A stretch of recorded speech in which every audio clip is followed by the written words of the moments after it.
Vince McMahon stuff because JD and I are going to, in real time, try to understand this. We should have asked BJ to come on. I was just thinking that as we said that we should have asked BJ to come on. Yeah, and I think he's been wanting to come back on anyway. So, and this would have been a perfect story for him to come on. But JD and I are going to try to understand this in real time, and then we're going to talk about some Wrestle Kingdom. I literally just finished the show. I was a couple minutes late because I was still watching the show, and I was like, I had to go wipe my eyes because something happened during the post that got to me, and I was like, damn it, I'm too old, I shouldn't be so emotional. It's like, this is just phony ass wrestling, why am I getting emotional? Because it's good fiction, man. Yeah. I hate when people say that. Like, I know, the stuff of good fiction can move you. I remember one of our friends named said, man, I got teary-eyed at the end of your book, and I'm like, why? I mean, I wrote it, I didn't even feel that way, but made me happy that somebody like got me like that. Yeah. Right? And what I wrote got to him. So like, it's nothing wrong with that. Like, I get emotional watching like movies and stuff that I care about all the time. Like, and bro, if something hits you, man, something hits you. Bro, I got emotional during fucking Running Man. It's just like, you too. There's a scene in the airplane. I don't want to give it away. I don't want to spoil it, but you know exactly where I'm going. There's a big revelation that happens in the airplane, like kind of like towards the end of the movie, and the actor, God, I can never remember his name. Glenn Powell. What is it? Glenn Powell. Glenn Powell. He plays Ben Richards in the movie, and he does such a damn good job, and it totally sells it. And Josh Brolin. From the Goonies legend Josh Brolin is such a good villain in the movie. They totally got me hook, line, and sinker. I was like, oh man, that was a good twist to the movie, and I really enjoyed. And that was a really good movie. Good recommendation by you, JD, because I honestly was not going to give that one a chance. We haven't talked about that since you've seen that movie. Did you like were you as into it? Because it seems like the world hates this movie, and me and my buddy Joe are on an island on this. I really feel that way. No, I feel like I've misread America.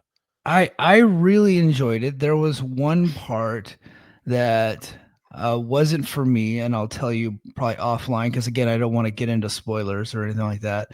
But I thought it was a great. But look, for me, I like action movies. I prefer action movies to most other movies.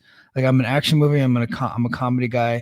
I like heist movies. You know what I mean? Like, I love thrillers like that. That's more of my thing. And then like next rung down is like comedy, and then thriller, and then like horror movies, and then dramas are usually like last. I'm saying. Although I can get into some dramas, don't get me wrong, but for the most part, I'm like, give me a 90-minute action movie and I'm happy. Right, give me like Sylvester Stallone in Escape Plan. It's stupid, but I love it. Right, like just give me dumb shit like that. Dude, I actually like this Running Man better than the Arnold one, and I love that Arnold movie. Like, I don't know, this one. I think Ben Richards being a dad and that being his motivation for everything really hit me in my core. Like, I really felt it more than Arnold, because Arnold is just like a revenge story. Really, it's very Arnold, and I enjoy the movie for what it is. It's fun, don't get me wrong. But this one, I don't know, it got to me. And plus, being a Kinghead, the fact that a good chunk of the movie takes place in Derry, Maine, I was like, fuck yeah, man. There's a clown under there, you know. Yeah. No, that's awesome. All right, let's get into the let's get into our main topic. Mike, I would be a bad person if I didn't take this opportunity. Okay. The King also says, my birthday may or not be coming up on January 30th, and my sister's looking for gift ideas. Can JD recommend me others similar to this one that I can send her? I'm gonna be real with you, bro. There ain't no one that's ever written a book like Gaijin. I wrote Gaijin because there ain't nothing like this. If you're looking for more of my stuff, my Amazon page is up. Like, if you just like my writing, feel free. But if you're looking for something cool with wrestling, Aubrey Sitterson has a comic book that I really like called The Comic History of Pro Wrestling. That's an excellent graphic novel history of pro wrestling. There's a map that floats around on Twitter sometimes of the territories all drawn up and divided. It's really, really good. I highly, highly recommend that. I think it's an excellent book. Other than that, I don't. Wrestling fiction. I know Paul O'Brien wrote some books about 10 years ago. But I kind of dug. I didn't never finish the Blood Red Turns Dollar Green books, but what I read of them, I really enjoyed. So if that's what you're looking for, is a crime story about pro wrestling, Blood Red Turned Dollar Green, I think Gaijin's better, to be honest with you. And that's not me being biased. I was able to finish Gaijin. I was not able to finish Blood Red Turns Dollar Green. So, but I think they're both really. I think they're good though. Yeah, I'd be honest with you. I wrote Gaijin because I never read anything like it. Like I thought that there should be a book like this. So I cannot, and I'm not just being cocky when I say this. I don't think there's a book like Gaijin on the market. So yeah, but there's plenty of JD Oliva books on the market. Should you visit Amazon? Yeah, for sure. But I would recommend Blood Red Turns Dollar Green. If I don't finish a book, that's not a knock on the book. That's because I'm not much of a reader. It's hard for me to follow. Like I read Jonathan Snowden's Ken Shamrock book, and when I tell you that's one of the greatest books I've ever read in my life, it absolutely was. It took me like 6 months to finish it because I just start them and I forget, and then I come back to them later. That's just how I am with books. Snowden rubs people the wrong way online. Like it's been a while since I've interacted with him, but he's an excellent writer. Like he's written some really, really good books. He does have a series of like novella, like pro wrestling fiction novellas that are out there. I forget what they're called. They might be called Tales from the Territory. I forget. Those are some of those. It's a collection of novellas by different writers. Some of those are pretty good if you're interested in that kind of thing. Some of I didn't care as much for as the others, but there's some of those books I'm like, damn, that's pretty good. So Snowden's nonfiction books are fantastic. There's so many great wrestling nonfiction books out there. Can't say enough good thing about that. Yeah, for sure. All right. Now we'll get to the main topic at hand. So JD and I are going to actually learn this in real time because I read it and I didn't quite think I understood it completely, or I understood it, but I didn't understand why it was bad. so me and JD are going to figure this out together. But let me go to my summary here. So in his recent article for Post Wrestling, Brandon Thurston details new evidence from an ongoing shareholder lawsuit that suggests the merger between WWE and Endeavor was far more pre-wired than previously believed. The report, based on an unsealed court document, centers on the idea that Endeavor executives not only expected Vince McMahon to return after his 2022 resignation, but actively courted him to ensure they were his preferred buyer, which sounds like just normal to me. I think the issue that I could see is that Vince McMahon's retirement, and it's in the title, was a complete sham. So he gets like all the information comes out about what's happened with the not the latest stuff the stuff that comes out later the following year with all the seedy and just disgusting stuff with the dolls and the poop and the sex trafficking and all that stuff. Like this is just like he has a lot of NDAs with former female employees, right? And so and like allegations of coercion and things like that, right? And so he retires, and Stephanie McMahon comes out and announces that he's retired, and then they all cheer his name and all that stuff. And as it turns out, like that same day, he's texting with Mark Shapiro, who is now like the head guy over at TKO, like underneath Ari Emanuel. Mark Shapiro at the time, this is 2022, was working in Endeavor. He's a top guy there. And Mark Shapiro and Vince are texting about it. And then he tells another one of his guys that Nick Khan and Stephen McMahon are going to take over. And then Vince is going to come back, and then he's going to either take the company private, or he's going to sell. He's going to sell the company, and he's probably going to sell it to us. And he says the courtship is on. So Vince retired like he already had this lined up. Like the idea was, I'm going to retire now. The company's going to save face, and then I'm going to come back when the heat dies, and then I'm going to put the company up for sale. I'm going to sell it to these guys who I trust because they're going to keep me in power. And the shareholder lawsuit is about WWE not selling to the highest bidder. They sold to a preferred buyer who would keep Vince in charge. I don't know. I don't think it's like weird to sell your company if you think it's going to be in the best possible hands and that you get to keep your hands in it. Like I don't really understand like how they could get money out of this lawsuit. But again, I don't know the laws, so I don't need. This is why I kind of want BJ around, because we just talked a couple weeks ago about Warner, and I'm sure that, and I forget that if the Warner Discovery board has once again poo-pooed Larry Ellison's bid, but they're going to. They don't want to do business with him. And on paper, they're the highest bidder. Now they'll come back and say, no, it's not the highest bidder because all the money is shady and funny, but all money is shady and funny. So, I mean, like that's a case there of a company not selling to the highest bidder.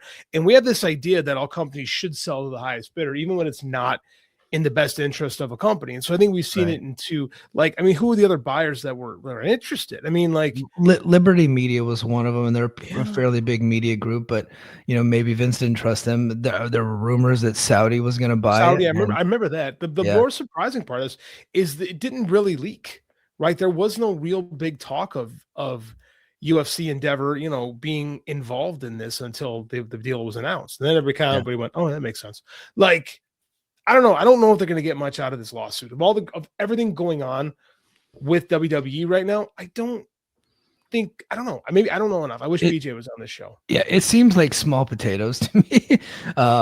So I got some actual details that I'll just go over that way we don't sound like we're making shit up. But so Mark Shapiro. So on July 22nd, the very day Vince McMahon announced his retirement, then Endeavor, now TKO president Mark Shapiro, sent a text to colleagues predicting exactly what would happen. He stated that Nick Khan and Stephanie would run things for 9 months, and after which Vince would return with a new board, take the company private or sell it, specifically to Endeavor.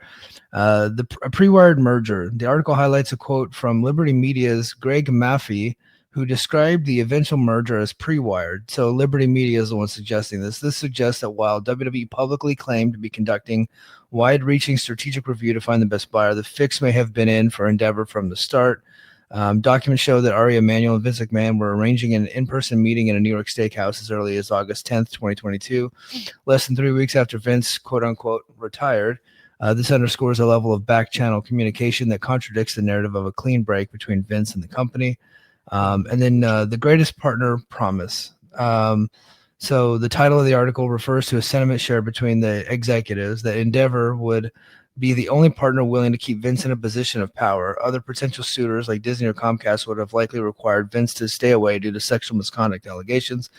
But Ari Emanuel reportedly assured that Vince would remain involved. So Ari basically worked Vince, which is kind of fitting, I think, that Vince is the ultimate worker, ended up getting worked.